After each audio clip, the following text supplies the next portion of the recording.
தேவனுடைய வார்த்தை எத்தனை பேர் ஆயத்தம்? நல்ல கையை திறலை சொல்லுங்களேன். Will you please turn with me to Isaiah chapter 64? ஏசாயா புத்தகம் 64ஆம் அதிகாரத்தை என்னோடு கூட எடுத்துக்கொள்வீர்களா? If you have the copy of the Bible, please turn your Bible to Isaiah chapter 64. We are going to read verses 4 to 8. ஏசாயா புத்தகம் 64ஆம் அதிகாரம் 4 முதல் 8 வசனங்கள் முடிய நாங்கள் வாசிக்க போகிறோம். Verses 4 to 8 we read for you. இந்த வசனங்களை 4 முடிய 8 வசனங்களை நாங்கள் உங்களுக்கு வாசிக்கிறோம். தேவனே, உமக்கு காத்திருக்கிறவர்களுக்கு நீர் செய்பவைகளை நீரே அல்லாமல் உலகத் தோற்றம் முதற்கொண்டு ஒருவரும் கேட்டதும் இல்லை, செவியால் உணர்ந்ததும் இல்லை, அவைகளை கண்டதும் இல்லை. மகிழ்ச்சியாய் நீதியை செய்கிறவர்களையும் உம்முடைய வழிகளில் உம்மை நினைக்கிறவர்களையும் சந்திக்கிறீர். நாங்களோ அவைகளுக்கு விரோதமாக எப்பொழுதும் பாவம் செய்தபடியினாலே தேவரீர் கடும் கோபம் கொண்டீர். இன்னமும் தப்பி இருக்கிறோம். நாங்கள் அனைவரும் தீட்டானவர்கள் போல இருக்கிறோம். எங்களுடைய நீதிகள் எல்லாம் அழுக்கான கந்தை போல் இருக்கிறது. நாங்கள் அனைவரும் இலைகளைப் போல உதறுகிறோம். எங்கள் அக்கிரமங்கள் காற்றைப் போல் எங்களை அடித்து கொண்டு போகிறது. உமது நாமத்தை நோக்கி கூப்பிடுகிறவனும் உம்மை பற்றி கொள்ளும்படிக்கு விழித்து கொள்ளுகிறவனும் இல்லை. தேவரீர் உம்முடைய முகத்தை எங்களை விட்டு மறைத்து எங்கள் அக்கிரமங்கள் நிமித்தம் எங்களை கரைய பண்ணுகிறீர். இப்பொழுதும் கர்த்தாவே, நீர் எங்களுடைய பிதா, நாங்கள் களிமண். நீர் எங்களை உருவாக்குகிறவர். நாங்கள் அனைவரும் உமது கரத்தின் கிரியை. For since the beginning of the world men have not heard nor perceived by the ear, neither had the eye seen, O God, beside thee, what he hath prepared for him that waiteth for him. Shall we close our eyes? நாம் கண்களை மூடுவோம். As the clay in the hands of the potter, குயோனுடைய கரத்திலே களிமண்ணை போல, shall we all surrender ourselves and say, Lord, I am the clay and you are the potter. நாம் நம்மை அர்ப்பணித்து ஆண்டவரை பார்த்து சொல்லுவோமா, ஆண்டவரே, நீர் குயவன், நான் களிமண். Every one of you, as our eyes is closed, எல்லாருடைய கண்களும் மூடி இருக்கிற வேளையிலே, let's say, Lord, as a clay in the potter's hand, குயவனுடைய கரத்திலே உள்ள களிமண்ணை போல I surrender myself. என்னை நான் அர்ப்பணிக்கிறேன்.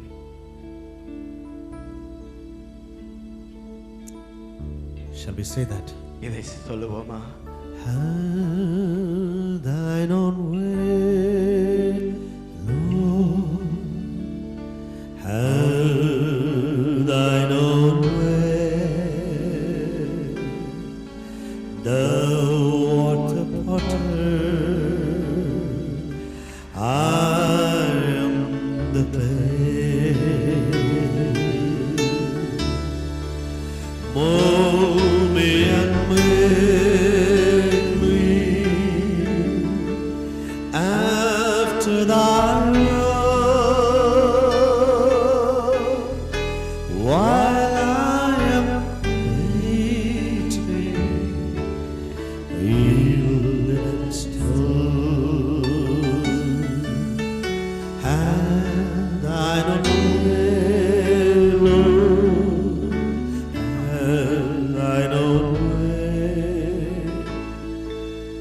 Hold, oh my great absolute sway. Fill with thy spirit till all can see Christ only always living in me.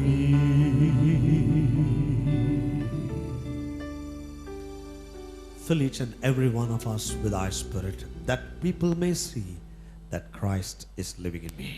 கிறிஸ்து எனக்குள் ஜீவிக்கிறார் என்பது மக்கள் பார்க்கத்தக்க எங்கள் ஒவ்வொருவரையும் உம்முடைய ஆவியினாலே நிரப்பும். Have thine own way, Lord, in my life to mold me and to make me. என்னை உருவாக்கவும் என்னை ஆண்டவரே நடத்துவும் உம்முடைய சித்தத்தின்படி என்னுடைய வாழ்க்கையிலே நீர் செயல்படுவீராக. I surrender to thy will. உம்முடைய சித்தத்திற்கு என்னை நான் அர்ப்பணிக்கிறேன். We surrender to thy will. உம்முடைய சித்தத்திற்கு எங்களை நான் அர்ப்பணிக்கிறோம். Speak to each and every one of us. எங்கள் ஒவ்வொருவரோடும் நீர் பேசும். Lord, you know I am nothing empty vessel, Lord. நான் வெறுமையான பாத்திரம் என்பதை நீர் அறிந்திருக்கிறீர் ஆண்டவரே. Well, we are weak and fragile, Lord. நாங்கள் பலவீனரும் உடைந்து போகிற We தன்மையுடையவர்களுமா want இருக்கிறோம். you to make us and mold us. நீர் எங்களை உருவாக்கி எங்களை நீர் ஏற்படுத்தும்படி ஆட்சேபிக்கிறோம். I smear the blood of Jesus Christ upon the minds of the children. உமது பிள்ளைகளுடைய மனதின் மீது இயேசுவின் இரத்தத்தை நான் பூசுகிறேன். I rebuke all the hindrances in Jesus' name. எல்லா தடைகளையும் இயேசுவின் நாமத்திலே கடிந்து கொள்கிறேன். Lord, we bow down to give you all the praises.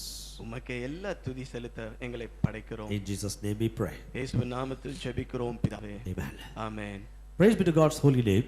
தேவனுடைய நாமத்துக்கு மகிமை I உண்டாவதாக. greet you all once again in the name of the Lord and Savior Jesus Christ. மீண்டும் ஒரு விசை கூட உங்கள் ஒவ்வொருவரையும் நம்முடைய இரட்சகராக இயேசு கிறிஸ்துவின் விலையேற பெற்ற நாமத்திலே வாழ்த்துகிறேன். The Isaiah chapter 64 is something very wonderful. ஏசாயா 64ஆம் அதிகாரம் ஒரு அற்புதமான ஒரு பகுதி. We have a lot of things which says about the past, present and future. காலத்தையும் நிகழ்காலத்தையும் வருகிற காலத்தையும் குறித்து சொல்லி அதிகாரம் இது. But yesterday I was waiting. கொண்டிருக்க வேளையிலே I did not know until one day I remember that is about waiting. 1 மணி நடு இரவு 1 மணி வரைக்கும் செய்தியானது காத்திருக்கிறதை குறித்து தான் உண்டு என்பது எனக்கு தெரியாது. I was just waiting. நான் காத்துக்கொண்டே இருந்தேன். And I just told that, Lord, I am still waiting. ஆண்டவரை பார்த்து சொன்னேன், ஆண்டவரே இன்னும் நான் காத்துக்கிட்டு இருக்கிறேன்.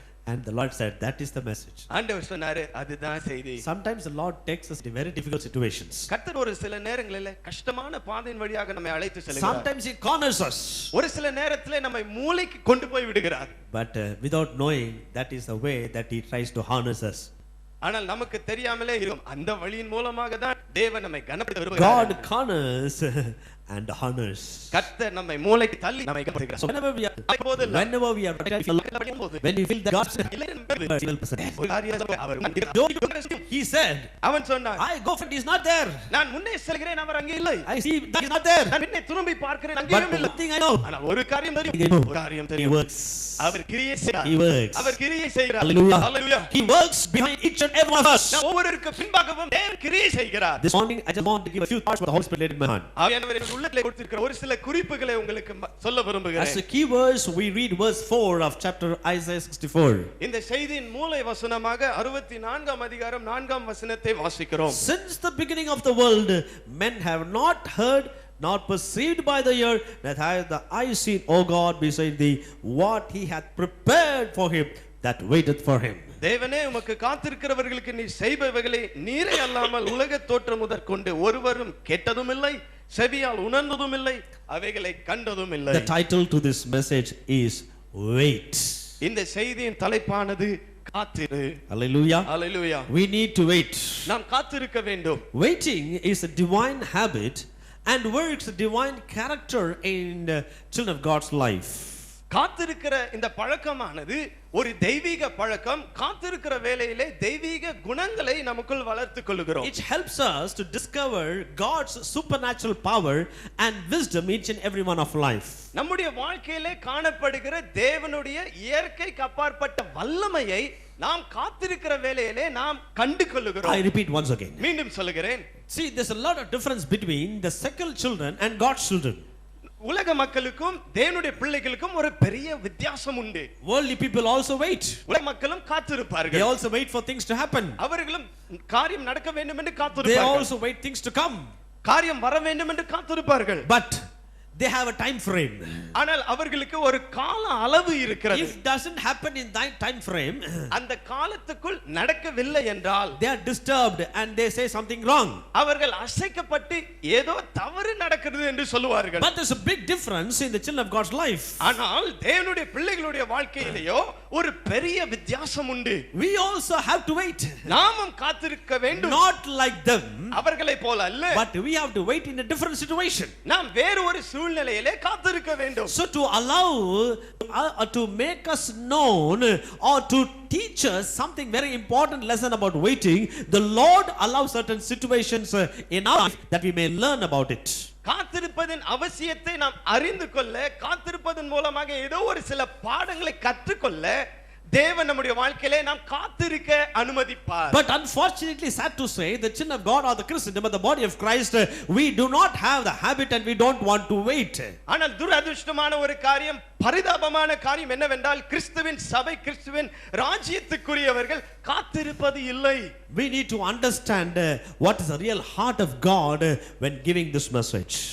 இந்த செய்தியை எந்த ஒரு உள்ளத்தின் வாஞ்சையோடு தேவன் நமக்கு கொடுக்கிறார் என்று அவருடைய மனதை நாம் புரிந்து கொள்ள In வேண்டும். all the spiritual things and as well as the secular things, we need to learn the habit of waiting.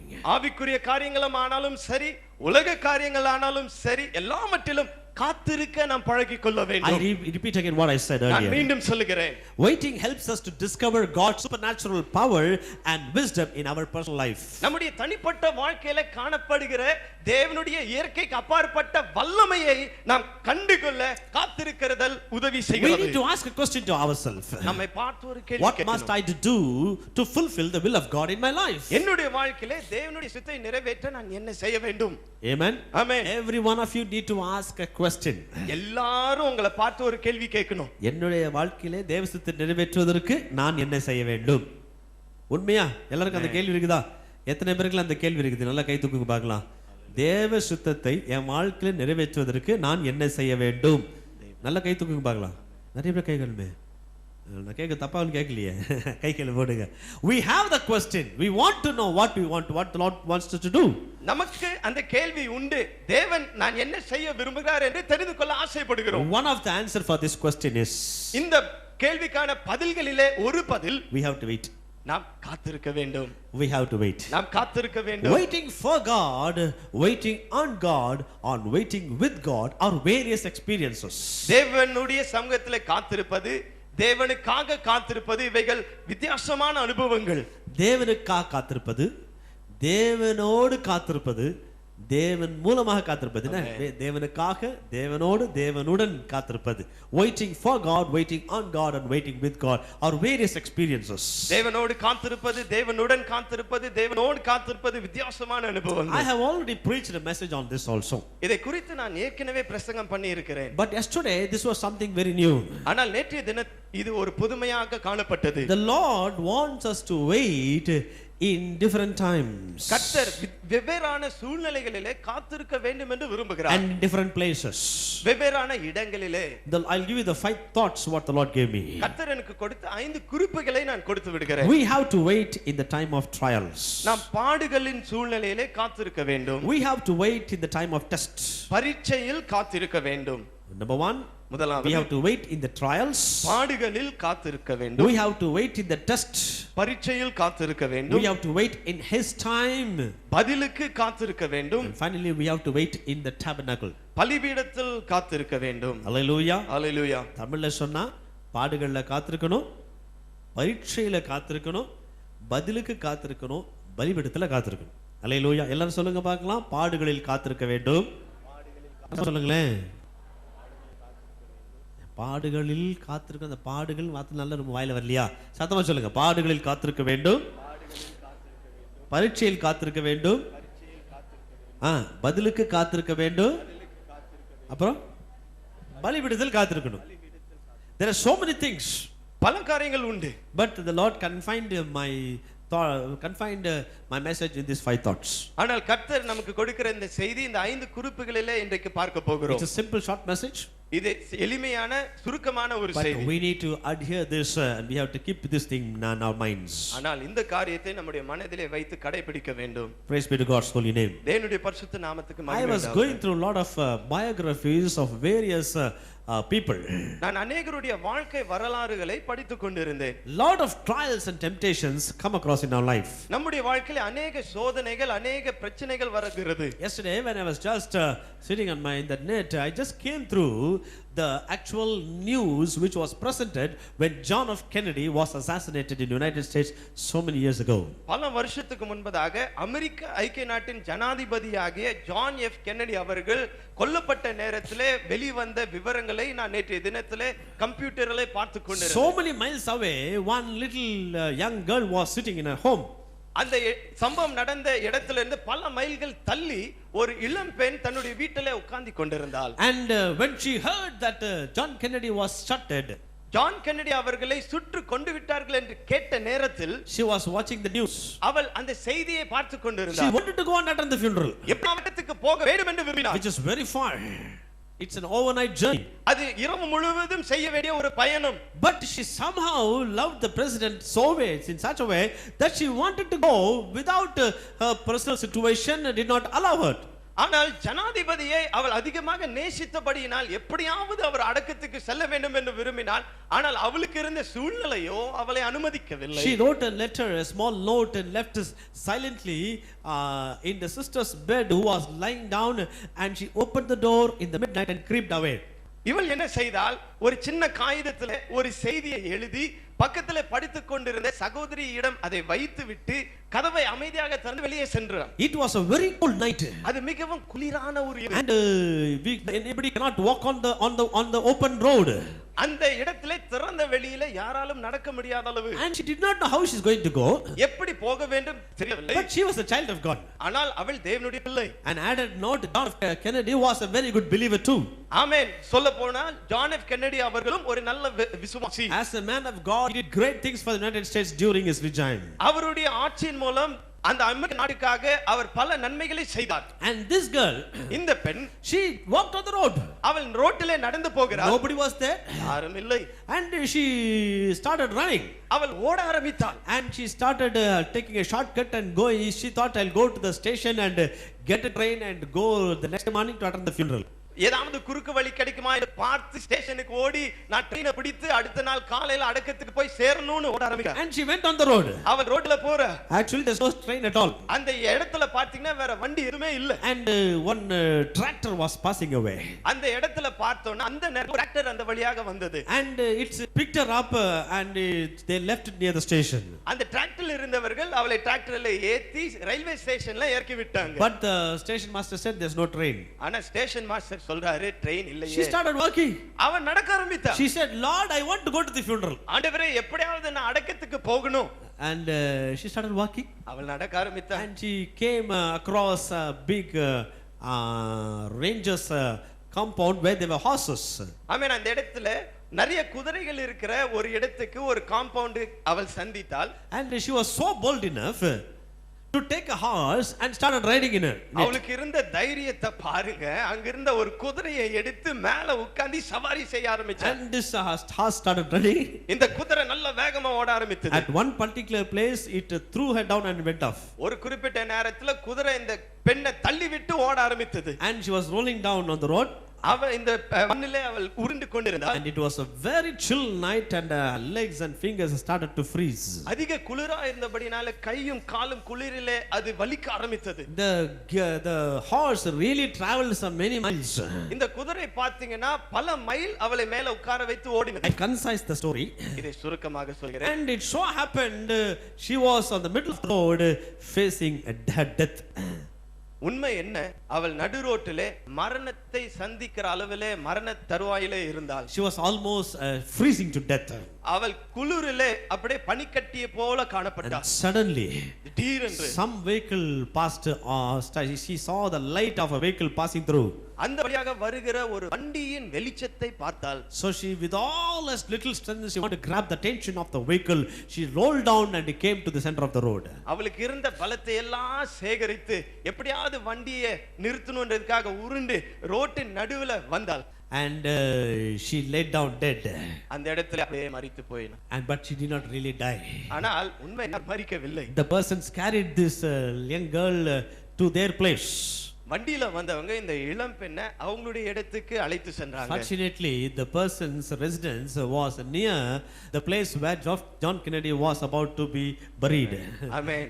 அதிர்ஷ்டவசமாக இந்த மனிதர்களுடைய வீடு எங்க இருந்ததுன்னா ஜான் எஃப் கென்னடி அடக்கம் செய்யப்பட போகிற அந்த இடத்துக்கு பக்கத்துல தான் இருந்தது. And they took her and revived her and gave her life and gave her warm clothing, dresses and everything, and then she came to life. அவளுக்கு அவர்கள் உயிர்ப்பித்து அவருக்கு வேண்டிய எல்லா துணிகளையும் அவளை உஷ்ணமாக்கி மீண்டுமாக அவளை எழுப்பினார்கள். The next day, அடுத்த நாள் she was at the funeral. அடக்கத்துக்கு இந்த பெண் இருந்தார். The story goes in a very long way.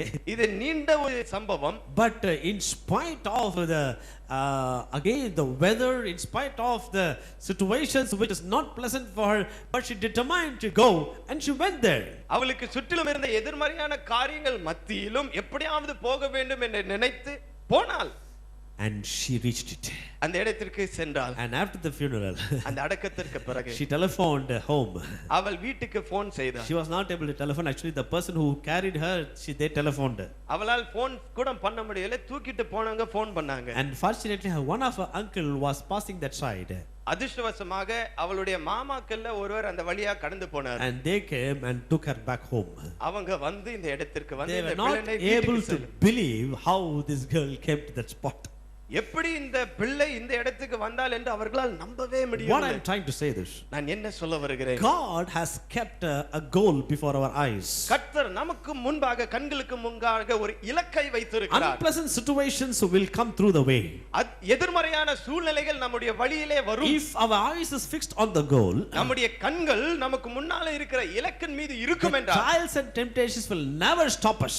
பாடுகளும் சோதனைகளும் இலக்கை அடையாதபடிக்கு நம்மை தடுக்க முடியாது. Praise be to God's holy name. தேவனுடைய பரிசுத்த நாமத்துக்கு மகிமை உண்டாவதாக. Hallelujah. Hallelujah. In Isaiah chapter 40 verse 31, ஏசாயா 40ஆம் அதிகாரம் 31ஆம் வசனம். that's a very nice verse what I like very much. எனக்கு பிடித்த ஒரு நல்ல ஒரு வசனம் இது. Shall we read that verse? இதை வாசிப்போமா? But they that wait upon the Lord shall renew their strength, they shall mount up with wings as eagles, they shall run and not be weary, they shall walk and not faint. கர்த்தருக்கு காத்திருக்கிறவர்களோ புதுபெலன் அடைந்து கழுகளைப் போல செட்டைகளை அடித்து எழும்புவார்கள். அவர்கள் ஓடினாலும் இளைப்படையார்கள், நடந்தாலும் சோர்ந்து போகார்கள். Hallelujah. Hallelujah. எல்லாரும் சேர்ந்து வாசிக்கலாமா? எல்லாரும் சேர்ந்து வாசிக்கலாமா? வாசிக்கிறீங்களா? வாசிப்போமா? கர்த்தர் மைக்ல வந்து வாசிங்க, கூட சேர்ந்தெல்லாம் வாசிப்போம். வாசிக்க பார்க்கலாம். கர்த்தருக்கு காத்திருக்கிறவர்களோ புதுபலன் அடைந்து எல்லாம் சத்தம் வாசிங்க. கழுகுகளைப் போல செட்டைகளை அடித்து எழும்புவார்கள். அவர்கள் ஓடினாலும் இளைப்படையார்கள், நடந்தாலும் சோர்ந்து போகார்கள். இப்ப எல்லாம் சொல்லுங்க பார்க்கலாம். நான் ஓடினாலும் இளைப்படையேன், நான் நடந்தாலும் சோர்ந்து போக மாட்டேன். நம்புறீங்களா? நம்புறவங்களே சொல்லுங்களேன். You know, in the life of an eagle, உங்களுக்கு தெரியுமா ஒரு கழுகுடைய வாழ்க்கையில, that's why I brought the picture eagle.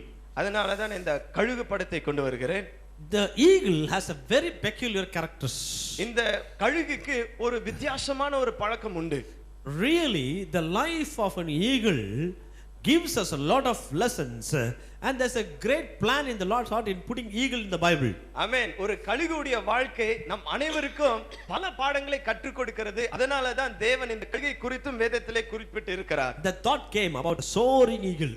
Amen. எழும்புகிற கழுகை போன்ற குறித்ததான குறிப்பு என் மனதுக்கு வந்தது. When I was just typing, the pictures came. இதை நான் டைப் செய்த வேளையிலே இந்த படம் என் கண்ணுக்கு முன்பாக வந்தது. Soaring eagle. எழும்புகிற சட்டை அடித்து எழும்பி பறக்கிற. See, the word of God says clearly about this particular character. இந்த கழுகனுடைய இந்த குறிப்பிட்ட மனப்பான்மை குணாதிசயத்தை வேதம் சொல்கிறது. There's so many things, but I just want to tell one.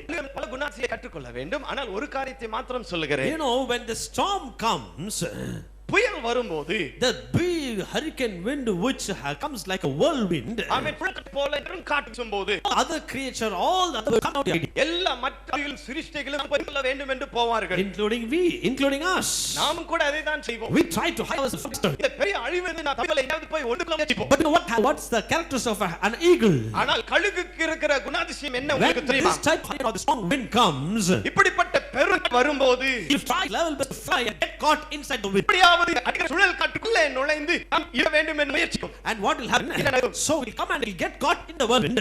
சுழல் காற்றை நுழைந்து காற்றிலே அது சிக்கிக்கொள்ளும். And it will also whirl with the wind, and that wind will take it and throw it in a very high place.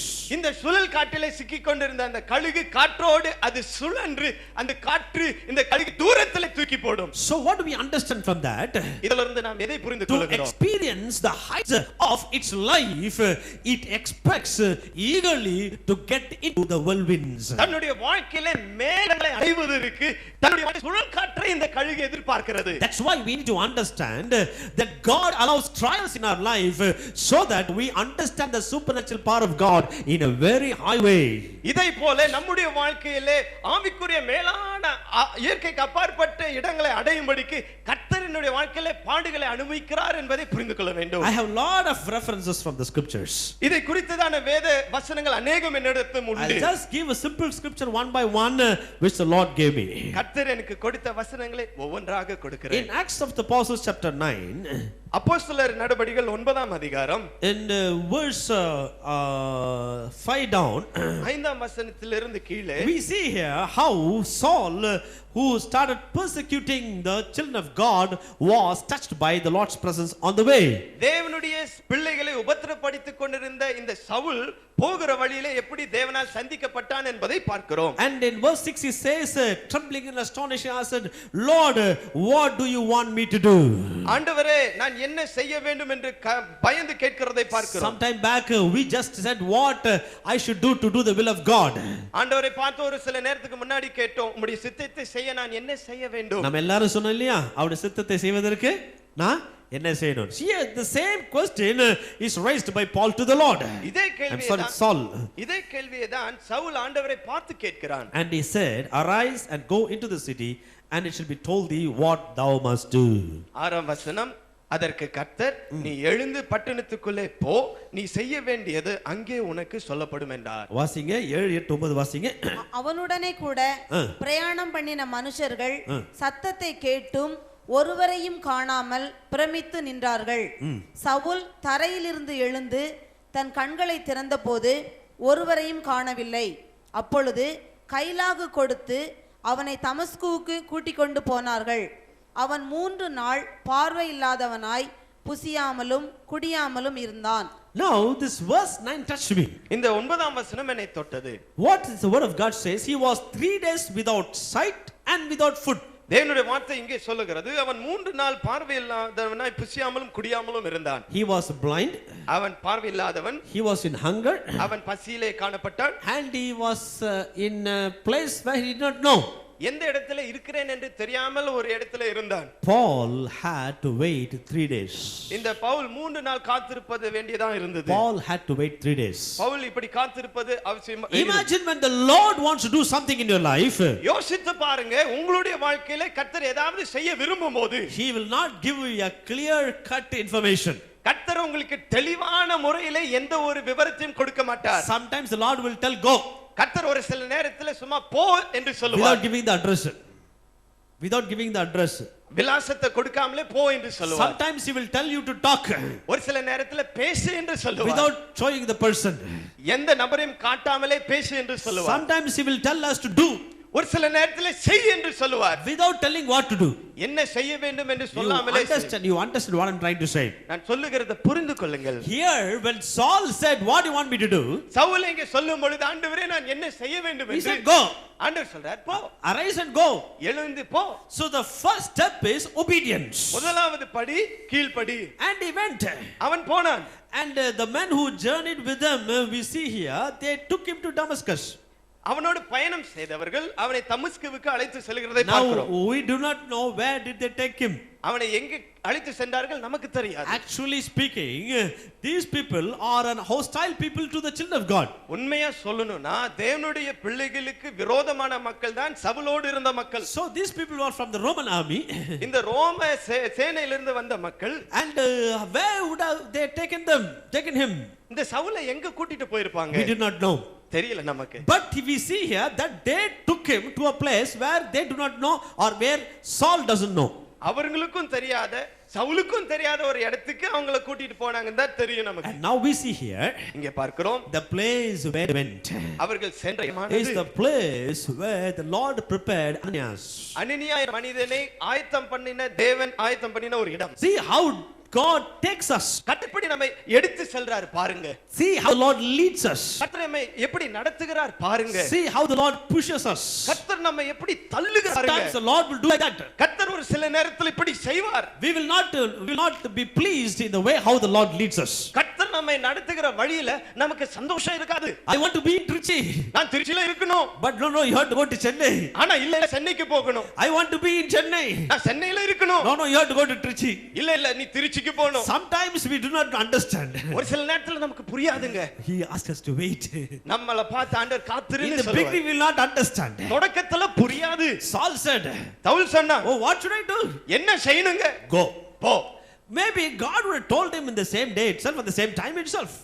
ஒரு சில நான் இப்படி கூட நினைக்கலாம், அதே நேரத்துல அதே இடத்துல என்ன செய்யணும்னு ஆண்டவர் ஒருவேளை சொல்லி இருக்கலாம். Before God could teach him something, அவனுக்கு ஏதோ ஒரு காரியத்தை கற்று தருவதற்கு முன்பாக God took him through something. கர்த்தர் ஒரு வழியாக அவனை நடத்தி சென்றார். First of all, he made him blind. முதலாவது சவுலை குருடனாக்கினார். Second thing is he made him alone. இரண்டாவது அவனை தனிமைப்படுத்தினார். Third thing is he did not eat, did not drink. மூன்றாவது பார்க்கும்போது சவுல் எதையும் சாப்பிடல, எதையும் குடிக்கல. I do not know why. ஏன் என்று எனக்கு Because தெரியாது. it is not written there. இங்க அப்படி எதுவும் எழுதப்படவில்லை. Either he refused or it was not there. அவன் உணவு வேண்டான்னு சொல்ல, உணவு அவனுக்கு கொடுக்கவில்லையும் சொல்லல. என்ன But நடந்தது? one thing we know, he was in hunger.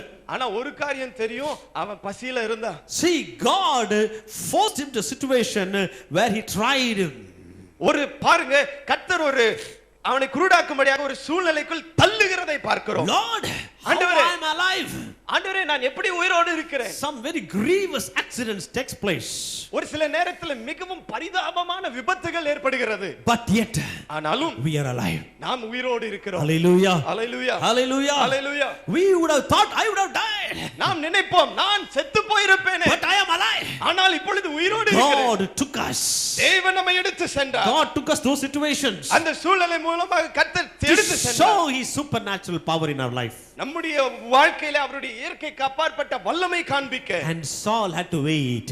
Saul காத்திருக்க வேண்டியதா இருந்தது. Now, the Lord who told Saul to arise and go into the city in verse 6 is the same Lord who told Ananias, arise and go into the street. ஆமென். பட்டணத்துக்குள் நீ எழுந்து போ என்று சொன்ன அதே ஆண்டவர் தான் அனனியாவை பார்த்து சவுல் இருந்த அந்த தெருக்குள் வீதிக்குள் போ என்று சொல்லுகிறார். Imagine the word city and the street. இந்த பட்டணம் இந்த வீதி இந்த ரெண்டு வார்த்தைகளை ஒப்பிட்டு பாருங்க. The city of Madras is such a big city. இந்த சென்னை பட்டணம் ஒரு பெரிய பட்டணம். But Velachery Road is only one place. ஆனால் வேளச்சேரி ஒரே ஒரு இடம் தான். See how the Lord took him to that particular street where Ananias was staying. பாருங்க எப்படி கர்த்தர் அனனியா குடியிருந்த அந்த இடத்துக்கு சவுலை எடுத்துட்டு போறாரு. And he simply said one information. கர்த்தர் ஒரே ஒரு விவரத்தை மாத்திரம் சொல்றாரு. Inquire in the house of Judas for one called Saul of Tarsus, for behold he prayed. ஆமென். எத்தனாவது வசனம்? It is in verse 11. 11ஆம் வசனத்துல நாம் பார்க்கிறோம், அப்பொழுது கர்த்தர் நீ எழுந்து நேர்த்தெருவு என்னப்பட்ட தெருவுக்கு போய் யூதாவின் வீட்டிலே தர்சு பட்டணத்தாகிய சவுல் என்னும் பேருள்ள ஒருவனை தேடு, அவன் இப்பொழுது ஜெபம் பண்ணுகிறான். He is telling him to say, search for him. இந்த சவுலை போய் தேடு என்று ஆண்டவர் சொல்லுகிறார். It is something very different. Go home and read this passage. இது வித்தியாசமான ஒரு சம்பவம், வீடுகளுக்கு சென்று படிங்க. What is the simple message behind this point? ஆனால் இந்த சம்பவத்துல இருக்கிற எளிமையான ஒரு சத்தியம் என்ன? God made Paul to wait in the time of his trials in the beginning of his spiritual life itself. ஆமென். அவனுடைய ஆவிக்குரிய ஜீவியத்தின் தொடக்கத்திலே அவனுடைய பாடுகளிலே சவுலை தேவன் காத்திருக்க வைத்தார். We need to wait in our trials. நம்முடைய பாடுகளிலே நாம் காத்திருப்போம். I can give you many examples for this, but I just concise with only one point. நான் பல உதாரணங்களை இப்படியாக கொடுக்கலாம், ஆனால் ஒரே ஒரு குறிப்பை சொல்லி சுருக்கிக் கொள்கிறேன். So many examples we see in the scriptures. வேதத்திலே பல உதாரணங்களை இப்படி பார்க்கிறோம். He had to wait for 3 days. இவன் 3 நாள் காத்திருக்க வேண்டியதா But இருந்தது. somebody had to wait for 2 years. ஆனால் ஒரு சிலர் 2 வருஷத்துக்கு காத்திருக்க வேண்டியதா இருந்தது. Who is that person? அந்த நபர் யார்? Who is that person? அந்த நபர் யார்? Who had to wait for 2 years? யார் 2 வருஷம் காத்திருக்க வேண்டியதா This இருந்தது. man waited for 3 days in the house. இந்த மனுஷன் வீட்டுல 3 நாள் But காத்திருந்தான். one person waited behind the bars for 2 years. ஆனா ஒரு மனுஷன் ஜெயில்ல 2 வருஷம் காத்துட்டு இருந்தான். Joseph. யோசேப்பு. He waited. அவன் காத்திருந்தான். So many people in the line. அந்த அவன் லைன்ல பார்க்கும்போது अनेகர் நின்று கொண்டிருந்தாங்க. Here he waited for 3 days.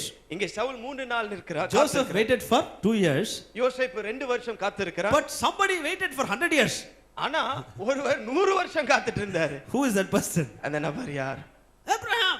Abraham. We need to understand that God wants to teach us something. ஒரு காரியத்தை புரிந்து கொள்ள வேண்டும், கர்த்தர் ஏதோ ஒரு காரியத்தை கற்றுத்தர விரும்புகிறார். சொல்லுகிறார். God said, I will bless your seed. ஆண்டவர் சொல்றார், நான் உன் சந்ததியை ஆசீர்வதிப்பேன். உன் சந்ததியை ஆசீர்வதிப்பேன் என்று ஆண்டவர் சொன்னாரு. இங்க புள்ள கிடையாது. எத்தனை வருஷம் புள்ள கிடையாது? 1 வருஷமா, 2 வருஷம், 10 வருஷமா, 100 வருஷம். He had to wait. அவன் காத்திருக்க He வேண்டியது. had to wait in his trials. அவனுடைய பாடுகளிலே காத்திருக்க Hannah வேண்டியது. had to wait amidst the persecution. தன்னுடைய உபத்திரவின் மத்தியிலே அன்னாள் காத்திருக்க வேண்டியதா இருந்தது. She was mocked at her by her own person. அவளுடைய family member. தன்னுடைய குடும்ப நபரினால் அவள் பரியாசம் பண்ணப்பட்டாள். தமிழ் என்ன சொல்ற? சக்களத்தியா, சக்களத்தி. அவ வந்து நிந்திக்கிற அந்த அவமானத்தின் மத்தியில பொறுமையா காத்திருந்தான் அன்னாள். Now, okay, fine. We'll come to that point. Paul had to wait in the time of his trials. தன்னுடைய பாடுகளிலே பவுல் காத்திருக்க வேண்டியதா இருந்தது. Are you going through some trials? நீங்க ஏதோ ஒரு பாடு வழியாக கடந்து செல்கிறீர்களா? Don't worry. கவலைப்பட It வேண்டாம். is God allowed a situation in your life. இது கர்த்தரால் அனுமதிக்கப்பட்ட ஒரு சூழ்நிலை. I speak this as a prophecy to some of you here. இங்க இருக்கிற ஒரு சிலருக்கு I தீர்க்கதரிசனமாக know for sure that this is from the Holy Spirit. எனக்கு நிச்சயமாக தெரியும் ஆவியானவர் கொடுக்கிற காரியம் I என்ன. had to wait to get the message of this waiting. இந்த காத்திருக்கிற செய்தி குறித்து பெற்றுக்கொள்வதற்கு காத்திருந்தேன். The path of trials இந்த பாடுகளின் பாதை gets you something very into an important experience of experiencing God's supernatural power. தேவனுடைய இயற்கைக்கு அப்பாற்பட்ட வல்லமை அனுபவிப்பதிலே இந்த பாதை உங்களை நடத்தும். Similar point. இதை போன்ற In மற்றொரு Job குறிப்பு. chapter 14 verse 14. யோபு புத்தகம் 14ஆம் அதிகாரம் 14ஆம் வசனம். வாசிப்போம். Job chapter 14 verse 14. யோபு 14:14ஆம் வசனம். மனுஷன் செத்த பின் பிழைப்பானோ? எனக்கு மாறுதல் எப்பொழுது வரும் என்று எனக்கு குறிக்கப்பட்ட போராட்டத்தின் நாளெல்லாம் நான் காத்திருக்கிறேன். I have read the life history of Job, but yesterday this verse it appeared that is newly added only yesterday in the Bible. யோபுடைய வாழ்க்கை வரலாற்றை நான் முன்ன ஏற்கனவே வாசித்து இருக்கிறேன். ஆனா நேற்றைய தினத்திலே வாசித்த போது புதுசா சேர்க்கப்பட்டது போல இந்த வசனம் காணப்பட்டது. இன்னொரு வாசிங்க. மனுஷன் செத்த பின் பிழைப்பானோ? செத்த பின் பிழைப்பானோ? எனக்கு மாறுதல் எப்பொழுது வரும் என்று எனக்கு குறிக்கப்பட்ட போராட்டத்தின் நாளெல்லாம் நான் காத்திருக்கிறேன். In English it has one meaning and Tamil it has one meaning. In English it says all the days of my appointed time I will wait till my change come. எனக்கு நியமிக்கப்பட்டிருக்கிற காலம் முழுவதும் என்னுடைய வாழ்க்கையில மாற்றம் வரும் என்று காத்திருக்கிறேன். So he says two things. இவன் இரண்டு காரியங்களை சொல்லுகிறான். First of all he says I will wait till the time. இவன் முதலாவது சொல்லுகிறான் அந்த நேரம் வர வரைக்கும் காத்திருப்பேன். என்ன நேரமா? என்ன நேரம் சொல்லுது? போராட்டத்தின் சொல்லுங்க. போராட்டத்தின் நாளெல்லாம் குறிக்கப்பட்ட போராட்டத்தின் குறிக்கப்பட்ட போராட்டத்தின் எல்லாரும் சொல்லுங்க பார்க்கலாம். குறிக்கப்பட்ட போராட்டத்தின் நாள். கொஞ்சம் எல்லாம் சொல்லுங்க பார்க்கலாம். நான் நினைக்கிறேன் ஏன் இது வரைக்கும் என் வாழ்க்கையில் எந்த பிரச்சனையும் வரல, எனக்கு போராட்டமே இல்லை என்று சொல்றவங்க யாராவது இருக்கிறீங்களா? கை தூக்குங்க பார்க்கலாம். எனக்கு போராட்டமே இல்லை. யாரும் இருக்கீங்களா? யாரும் இல்லை. அப்போ எல்லாருக்கும் போராட்டம் இருக்கு இல்லையா? இப்போ போராட்டம் இருக்க எல்லாம் சொல்லுங்க பார்க்கலாம். கை தூக்கி சொல்லுங்க பார்க்கலாம். கை தூக்கி சொல்லுங்க பார்க்கலாம். எனக்கு குறிக்கப்பட்ட போராட்டத்தின் நாள் வரைக்கும் நான் காத்திருப்பேன். காத்திருப்பீங்களா? யோபு சொன்ன யோபை குறித்து சொல்லப்படும். யோபின் பொறுமையை குறித்து கேள்விப்பட்டிருக்கிறோமே. We have known about the patience of Job. யோபின் பொறுமை குறித்து கேள்விப்பட்டிருக்கிறோம். In the same book chapter 23, இதே யோபு புத்தகம் 23ஆம் அதிகாரத்திலே if you read verses 9, 10 and 14, 9, 10 மற்றும் 14வது வசனங்களை வாசிப்பீர்கள். That's why I told at the beginning. அதனால தான் தொடக்கத்திலே சொன்னேன். வாசிங்க. இடதுபுறத்தில் அவர் கிரியை செய்தும் 8, 9 வாசிங்க. இதோ நான் முன்னாக போனாலும் அவர் இல்லை, பின்னாக போனாலும் அவரை காணேன். இடதுபுறத்தில் அவர் கிரியை செய்தும் அவரை காணேன். அவர் கிரியை செய்தும் அவரை காணேன். அப்புறம் வலதுபுறத்திலும் நான் அவரை காணாதபடிக்கு ஒளித்திருக்கிறார். ஆனாலும் நான் போகும் வழியை அவர் அறிவார். எல்லாரும் சொல்ல முடியுமா? அல்லேலூயா.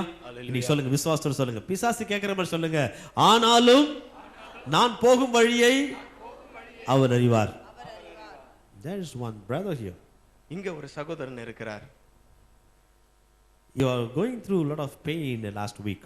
கடந்த ஒரு வாரத்திலே அதிகமான வலியை நீங்கள் அனுபவித்துக் கொண்டிருக்கிறீர்கள். A lot of pain in your heart. உங்களுடைய உள்ளத்திலே நிறைய வலி. It is not a physical pain. இது சரீர வலி கிடையாது. But you are experiencing this pain in your spirit, and you do not know, Lord, what is happening. உங்களுடைய ஆவியிலே இந்த வலியை நீங்கள் அனுபவித்து என்ன நடக்கிறது என்று ஆண்டவரை பார்த்து The Spirit of God is telling you, தேவாவினர் உங்களை பார்த்து do சொல்லுகிறார், not worry. கவலைப்படாதே. This is a situation which I allowed you நான் அனுமதித்த சூழ்நிலை to தான் இது. prove my wisdom and my power in your family. உன்னுடைய குடும்பத்திலே என்னுடைய ஞானத்தையும் என்னுடைய வல்லமையும் நிரூபிக்க, And I have allowed this in your life. உன்னுடைய வாழ்க்கையிலே நான் இதை அனுமதித்திருக்கிறேன். Fear not. பயப்படாதே. The Lord will do something special. தேவன் விசேஷமான ஒரு காரியத்தை செய்வார். In the time of test, Job waited. இந்த பாடுகளின் காலத்திலே யோபு காத்திருந்தான். No, in the time of, பரீட்சையின் காலத்திலே யோபு there's a lot காத்திருந்தான். of difference between trials and tests. பாடுக்கும் பரீட்சைக்கும் பெரிய வித்தியாசம் See, உண்டு. trials comes in various ways. பாடுகள் பல விதத்திலே வருகிறது. Test comes through somebody, for somebody. இந்த பரீட்சையானது யாருக்கோ யார் மூலமாகவோ வருகிற ஒரு காரியம். Here Job is an object between God and Satan. இங்கே யோபு பார்க்கும் பொழுது தேவனுக்கும் பிசாசுக்கும் இடையே இருக்கிற ஒரு பொருளாக காணப்படுகிறான். And Satan challenged God. இந்த பிசாசு ஆண்டவரை பார்த்து சவால் இடுகிறான். And God challenged Satan. தேவனும் பிசாசை பார்த்து சவால் So இடுகிறார். they both allowed this test in Job's life. இவர்கள் இருவரும் யோபுடைய வாழ்க்கையிலே இந்த பரீட்சையை வைக்கிறார்கள். Let me tell you, நான் சொல்லுகிறேன், God has allowed Satan to conduct a test in your life. உங்களுடைய வாழ்க்கையிலே பிசாசானவன் ஒரு பரீட்சையை நடத்தும்படி தேவன் அனுமதித்திருக்கிறார். I'm telling you again. I'm telling you again. நான் மீண்டும் சொல்லுகிறேன், God has allowed Satan to have a test in your life. உங்களுடைய வாழ்க்கையிலே ஒரு பரீட்சை வைப்பதற்கு தேவன் பிசாசுக்கு அனுமதி கொடுத்திருக்கிறார். Satan is watching you to fail and God is watching you to pass. நீங்கள் தோற்று போக வேண்டும் என்று பிசாசு பார்க்கிறான், ஆனால் தேவனோ நீங்கள் ஜெயிக்க வேண்டும் என்று பார்க்கிறார். Both are monitoring these tests. ஆமென். இரண்டு காரியங்களும் இந்த பரீட்சையிலே காணப்படுகிறது. But do you know what happened? என்ன நடந்தது தெரியுமா? Job said, யோபு சொன்னான், Job thought, யோபு நினைத்தான், Job spoke. யோபு He பேசினான். said, whether a man will live after he dies. ஆண்டவரே, மரித்த பிறகு ஒரு மனிதன் பிழைப்பானோ? So he says that I'm done, finished. யோபு சொல்லுகிறான், நான் கிட்டத்தட்ட மரித்து போய் விட்டேன். But yet he said, ஆனாலும் சொல்லுகிறான், I'm waiting till the days of my test gets over. எனக்கு குறிக்கப்பட்ட காலம் முடியும் வரைக்கும் நான் காத்திருப்பேன் என்று சொல்லுகிறான். And he patiently waited until everything is lost. அவன் எல்லாவற்றையும் இழக்கிற வரைக்கும் பொறுமையாக He காத்திருந்தான். lost his belongings. அவனுடைய உடைமைகள் எல்லாவற்றையும் இழந்து He போனான். lost his property. அவனுடைய சொத்து எல்லாவற்றையும் He இழந்து போனான். lost his people. அவனுடைய ஜனங்கள் எல்லாரையும் இழந்து போனான். Even he lost his own self. அவனுடைய சொந்த சரீரத்தை கூட He இழந்து lost போனான். all his strength and health. எல்லா பலத்தையும் சுகத்தையும் இழந்து போனான். He said that there's a small layer upon the bones. இவன் சொல்றான், என் எலும்பு மேல என்னமோ ஒரு தோல் போத்திட்டு இருக்கிறது. And see how much situation he would have gone through, the worst situation. பாருங்க எந்த அளவுக்கு கஷ்டமான சூழ்நிலையை இந்த He அனுபவித்திருப்பான். waited in the test. இந்த பரீட்சையிலே காத்திருந்தான். I'm just telling the points, throwing the points and concluding. நான் குறிப்புகளை மாத்திரம் கொடுத்து And you முடிக்கிறேன். know what happened later. பிறகு என்ன நடந்தது தெரியும்? Time came. காலம் வந்தது. Third one. We மூன்றாவது, have to wait in his time. அவருடைய பதிலுக்கு காத்திருக்க First I வேண்டும். told you, wait in the trials. முதலாவது சொன்னேன், பாடுகளிலே காத்திருக்க வேண்டும். Second thing, wait in the test. இரண்டாவது பரீட்சையிலே காத்திருக்க வேண்டும். Number 3, மூன்றாவது, we have to wait in his time. அவருடைய பதிலுக்கு காத்திருக்க He has வேண்டும். made everything beautiful in his time. அவருடைய நேரத்தில் எல்லாவற்றையும் அவர் நேராக சீராக அமைத்திருக்கிறார். Hallelujah. Hallelujah. Why? ஏன்? Time, it takes time to beautify a thing. ஒரு காரியத்தை அழகுபடுத்தணும்னா நேரம் தேவைப்படுங்க. Hallelujah. Hallelujah. Hallelujah. Hallelujah. How many of you can say, Lord, show me the way? ஆண்டவரே வழியை காட்டும் என்று எத்தனை பேர் சொல்றீங்க? In your time, in your time, all things beautiful in your time. Show me everything as you're teaching me your way, that you do just what you say in your time. Those who know this song can sing along with me. பாட்டு தெரிந்தவங்க எல்லாரும் சேர்ந்து In பாடுறாங்க. your time, in your time. You make all things beautiful in your time. Lord, please show me every day as you're teaching me your way, that you do just what you say in your time. That you do just what you say in your time. He will do what he says.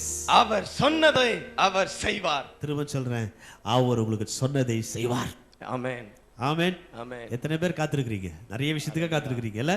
அவர் சொன்னதை செய்வார். He will do what he says. நம்பறவங்க நல்ல கைத்தட்டி கர்த்தரை மகிமைப்படுத்துங்க பாப்போம். Hallelujah. Hallelujah. But wait for his time. ஆனால் அவருடைய நேரத்துக்காக காத்திருங்கள். Don't expect for God to do things in your time. உங்களுடைய நேரத்தில் தேவன் செய்ய வேண்டும் என்று நினைக்காதீர்கள். Do you know the Lord showed David? பாருங்க, தாவீதை ஆண்டவர் காண்பித்தார். David, taking the example for David for this point. இந்த குறிப்புக்கு தாவீதை ஒரு எடுத்துக்காட்டா எடுக்கணுமா? You know what happened? என்ன நடந்தது? In 2 Samuel chapter 16. 2 சாமுவேல் புத்தகம் 16ஆம் அதிகாரம். If you read verse 11 and 12.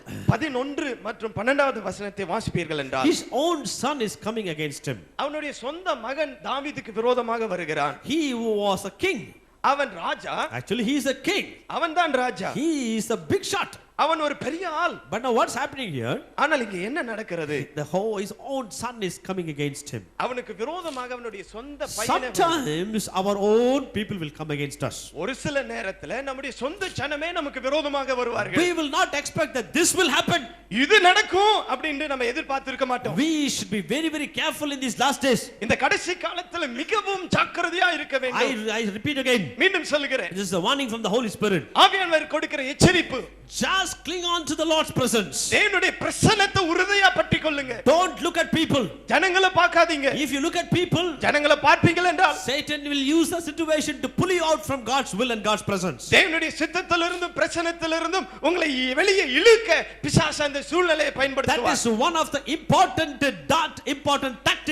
technique of Satan to separate people from God's presence and God's will. தேவனுடைய சித்தத்திலிருந்தும் தேவனுடைய பிரசன்னத்திலிருந்தும் மக்களை வழிவிலக செய்ய பயன்படுத்துகிற பிசாசனுடைய ஒரு சதி செயல் இது. He will show person. அவன் ஜனங்களை காண்பிப்பான். He will show people. அவன் மக்களை You காண்பிப்பான். say he himself has done. பார்த்தவங்கள பார்த்து சொல்லுவான், அவங்களே செஞ்சிருக்காங்க. He himself is like this. அவங்களே இப்படி இருக்காங்க. Don't look at people. இல்லை. What happened here? எங்க என்ன நடக்கிறது? His own son. தன்னுடைய சொந்த மகன் He is against him. தாவீதுக்கு விரோதமாக வருகிறான். All the people were going against away from him. தாவீதில் இருந்து மக்கள் விலகி போகிறார்கள். And imagine the situation of David. நல்லா யோசித்து பாருங்க தாவீதுடைய இந்த சூழ்நிலை. The anointed man of God. அபிஷேகம் பண்ணப்பட்ட தேவ மனுஷன். King. Raja. Now is all alone. அவன் தனிமையிலே இருக்கிறான். Appears as if he is all alone. தனிமையாக இருக்கிறது போல தோன்றுகிறது. Cunningly his son Absalom went and spoke to all his close people and separated themselves for him away from his own father.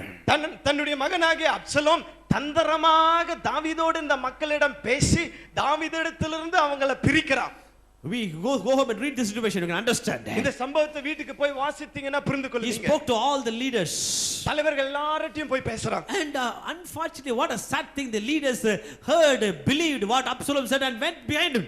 பரிதாபமான காரியம், துரதிர்ஷ்டமாக Absalom சொன்ன காரியத்தை எல்லாம் நம்பி அப்சலோமுக்கு பின்னால இந்த தலைவர்கள் போறாங்க. Absalom is not anointed to be the king. ராஜாவாக விளங்கும்படிக்கு அப்சலோம் அபிஷேகம் பண்ணப்படவில்லை. Only David was appointed to be the king.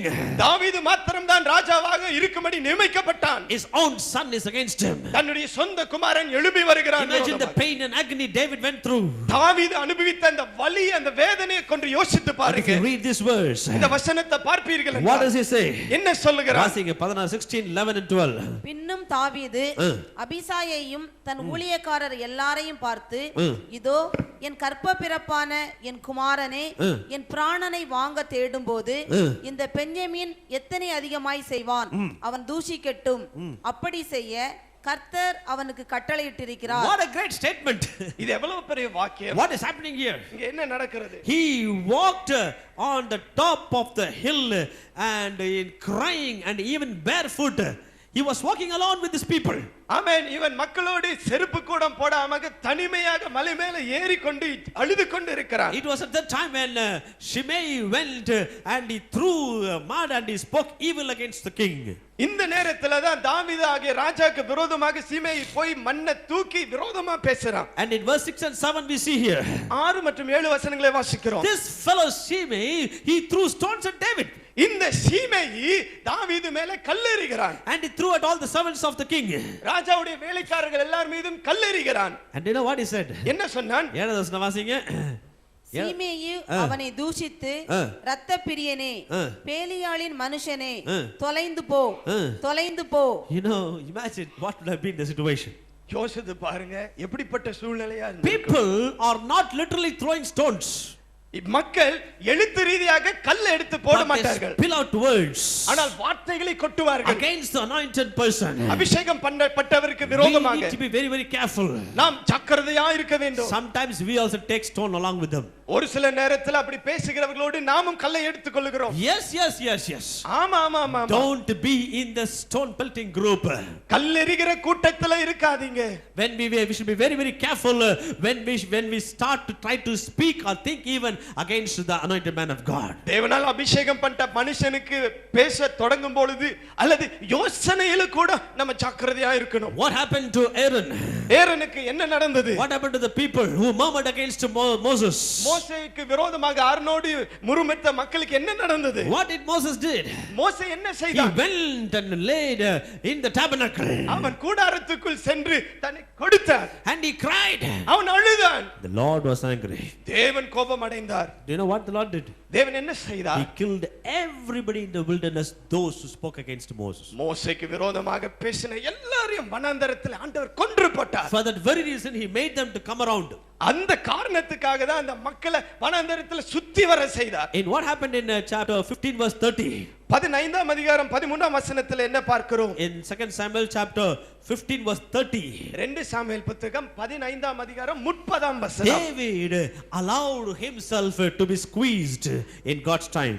தேவனுடைய நேரத்திலே தான் பிழியப்பட தாவீது தன்னை ஒப்புக்கொடுத்தான். Verse 30 வாசிங்க. தாவீது தன் முகத்தை மூடி வெறுங்காலால் நடந்து அழுது கொண்டு ஒலிவ மலையின் மேல் ஏறி போனான். எங்க பாருங்க, வெறுங்கால நடந்து முகத்தை மூடி அழுது எங்க ஏறினாங்க? Hallelujah. Hallelujah. The Mount of Olives speaks of the place of being squeezed in God's time. தேவனுடைய நேரத்திலே பிழியப்படுகிற ஒரு இடத்தை குறித்து தான் பார்க்கிறோம் இந்த ஒலிவ மலை. Why? ஏன்? Why? ஏன்? In the tabernacle the squeezed oil only will give light so that it become a fragrant incense. It becomes a nice fresh bread to be a blessing in the presence of the Lord. கூடாரத்திலே பார்க்கும் போது இந்த பிழிகிற எண்ணெய் மூலம்தான் நல்ல எரிகிற வாசனை வரும்.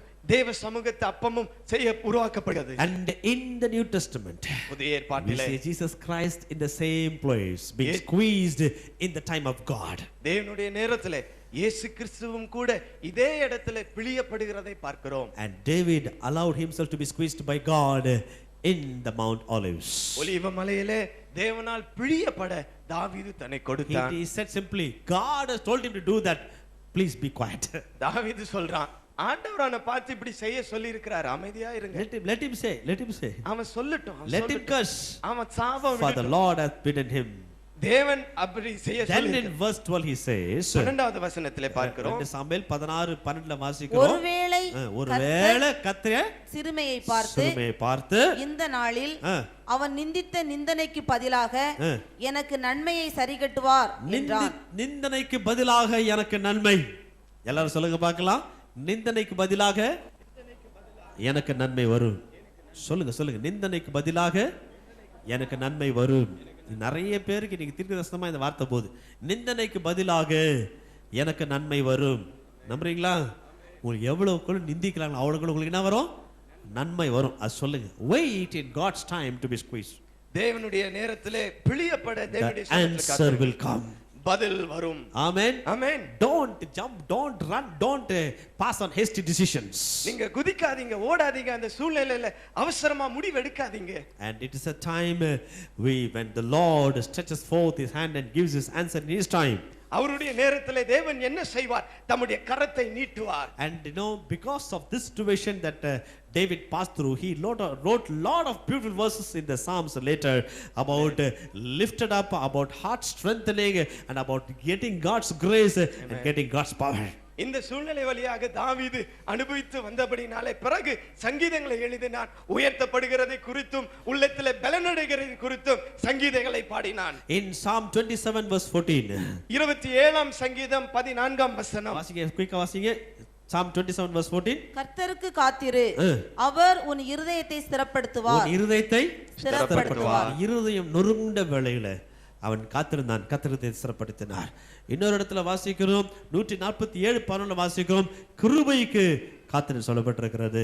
And another way in Psalm 119 verse 74, 81, 140 it says, waiting on the word of the Lord, and he will be lifted in due time. 119ஆம் சங்கீதத்திலே 3 இடங்களை பார்க்கும் பொழுது தேவனுடைய வார்த்தைக்காக காத்திரு, அவருடைய நேரத்திலே உயர்த்தப்படுவாய். It appears he is depromoted from this kingship. அவனுடைய ராஜ பதவியிலிருந்து கீழே தள்ளப்பட்டது போல தோன்றுகிறது. But he waited for Lord's time. ஆனால் தேவனுடைய நேரத்துக்கு காத்திருந்தார். In Psalm 37 37ஆம் சங்கீதம் verse 9 and 34. 9 மற்றும் 34ஆம் வசனங்கள். Psalm 37 verse 9 and 34. வாசிங்க. பொல்லாதவர்கள் அறுப்புண்டு போவார்கள், கர்த்தருக்கு காத்திருக்கிறவர்களோ பூமியை சுதந்தரித்துக் கொள்வார்கள். அல்லேலூயா. அல்லேலூயா. அதே 34 வசனம் வாசிங்க. 34. நீ கர்த்தருக்கு காத்திருந்து அவருடைய வழியை கைக்கொள், அப்பொழுது நீ பூமியை சுதந்தரித்துக் கொள்ளும்படி அவர் உன்னை உயர்த்துவார். வலே சொல்லலாமா? ஹalleluya. God will promote you. கர்த்தர் உன்னை உயர்த்துவார். When we wait in his time, அவருடைய நேரத்திலே காத்திருக்கும் வரைக்கும். David waited in his time. தாவீது தேவனுடைய நேரத்துக்கு காத்திருந்தான்.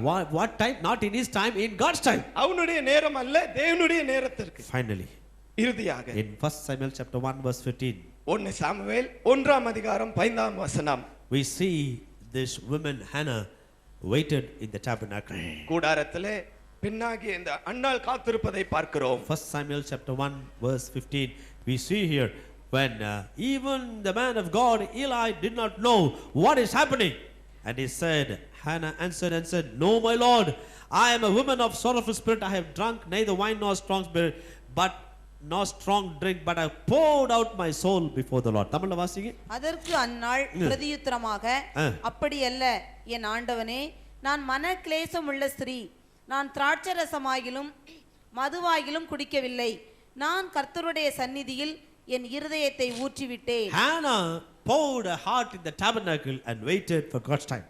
தேவனுடைய கூடாரத்திலே தன்னுடைய இருதயத்தை ஊற்றி தேவனுடைய நேரத்துக்காக அன்னாள் காத்திருந்தார். Actually, in the first few verses in chapter 1 we see here, they come to the place to offer sacrifices. முதலாம் அதிகாரம் முதல் வசனங்களை பார்க்கும் பொழுது அந்த குறிப்பிட்ட இடத்திற்கு பலி செலுத்துவதற்கு குடும்பமாய் வருவார்கள். They come yearly once in a year to sacrifice unto the Lord. தேவனுக்கு பலி கொடுக்கும்படிக்கு வருஷத்துல ஒரு முறை அந்த இடத்திற்கு வருவார்கள். And when she came to offer sacrifice in the tabernacle, she waited there. பலிபீடத்திலே பலி கொடுக்கும்படி அன்னாள் வந்த நேரத்திலே அவள் அந்த இடத்திலே காத்திருந்தாள். And you know what happened? என்ன நடந்தது? The word of God says the Lord has shut her womb.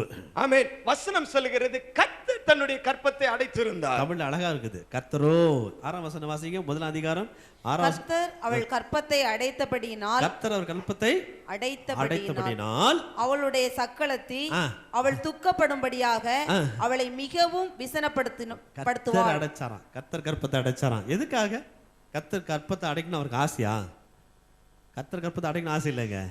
அந்த சூழ்நிலையில அவளுடைய வாழ்க்கையில தன்னுடைய வல்லமையை வெளிப்படுத்துவதற்காக சில வேளைகளிலே ஆண்டவர் கர்ப்பத்தை அடைக்கிறார். அல்லேலூயா. நீங்க பார்த்தீங்கன்னா ஆண்டுடைய கிரியைகள் மிக ஆச்சரியமா இருக்கும். The ways of God is something wonderful. He wanted even Eli to know that the difference between the real person who waits in the tabernacle. ஏலியாகிய தேவ ஊழியனும் கூட காத்திருக்கிறவர்களை பற்றி அறிந்து கொள்ளும்படிக்கு இந்த சூழ்நிலை அனுமதித்தார். And it is through that situation only the prophet Samuel comes to the scene. ஆமென். இந்த சூழ்நிலை மூலமாக தான் தீர்க்கதரிசியாகிய சாமுவேல் வருகிறான். Do we have the habit of waiting in the tabernacle? கூடாரத்திலே காத்திருக்கிற பழக்கம் நமக்கு உண்டா? I finish with this. இதை சொல்லி I முடிக்கிறேன். have brought you 4 different thoughts. நான் 4 வித்தியாசமான குறிப்புகளை நான் வைத்திருக்கிறேன். Wait in the trial. பாடுகளிலே காத்திரு. Wait in the test. பரீட்சையில் காத்திரு. Wait in his time. அவருடைய பதிலுக்கு காத்திரு. Wait in the tabernacle. பலிபீடத்தில் காத்திரு. God will raise you up. தேவன் உங்களை உயர்த்துவார். 121 years ago, 120 வருஷங்களுக்கு முன்பாக in the year 1889, 1889 வருஷத்தில் a young man was born to a sick family. சீக்கிய குடும்பத்திற்கு ஒரு பிள்ளை பிறந்தான். And this man was an ardent Brahmin young boy who was very devout in his religion. பிறந்த இந்த பிள்ளையானது மிகவும் வைராக்கியமான தன்னுடைய மதத்துல வைராக்கியமான ஒரு மனுஷன். And I'm comparing to his brothers, he was leading a different life of seclusion from worldly things. தன்னுடைய சகோதரர்களை ஒப்பிட்டு பார்க்கும் பொழுது உலக காரியத்திலே எதிலையும் ஈடுபடாமல் தனித்து இந்த மனிதன் வாழ்ந்து கொண்டிருந்தான். And the time came where he had a big question marks of his life. ஒரு நேரம் வந்தது தன்னுடைய வாழ்க்கையில பெரிய கேள்விகள் எழும்பியது. He waited. அவன் காத்திருந்து கொண்டே இருந்தான். He performed all his spiritual rites. அவன் செய்ய வேண்டிய தன்னுடைய மத சடங்காச்சாரங்களை எல்லாம் செய்து But கொண்டிருந்தான். yet did not have peace. ஆனால் உள்ளத்துல சமாதானம் இல்லை. The time came. ஒரு நேரம் வந்தது. There is no other go. I will go and die. வேற வழியே இல்ல, நான் போய் சாகுறேன். He was in North India, living in North India, where there was a river bank behind his house. ஆமென். அவன் வாழ்ந்து வந்த இடம் வட இந்தியா. அவனுடைய வீட்டுக்கு பின்னால ஒரு ஆற்றங்கரை இருந்தது. And he wanted to go and commit suicide there. அந்த ஆற்றிலே குதித்து தற்கொலை செய்ய வேண்டும் என்று விரும்பினான். Few meters away there was a big railway track. அந்த ஆற்றங்கரையிலிருந்து ஒரு சில மீட்டர் தாண்டி ஒரு பெரிய ரயில் பாதை போனது. The whole night he was very disturbed. அந்த இரவு முழுவதும் அவன் உள்ளத்திலே சமாதானம் இல்லாதவனா இருந்தான். And he said, அவன் சொன்னான், 5 o'clock in the morning, 5 மணி காலையில் Ludhiana Express will cross. Ludhiana express train போகும். I will go and die. நான் போய் விழுந்துறேன். And this man thought to die. இந்த மனிதன் சாக நினைத்தான். He went அவன் போனான். and he fell on the track. அந்த ரயில் பாதையிலே விழுந்தான். That train did not come. அன்னைக்கு வர வேண்டிய ட்ரெயின் He வரல. did not know. என்ன தெரியல. He came back again home. மீண்டும் வீட்டுக்கு வந்தான். Disappointed.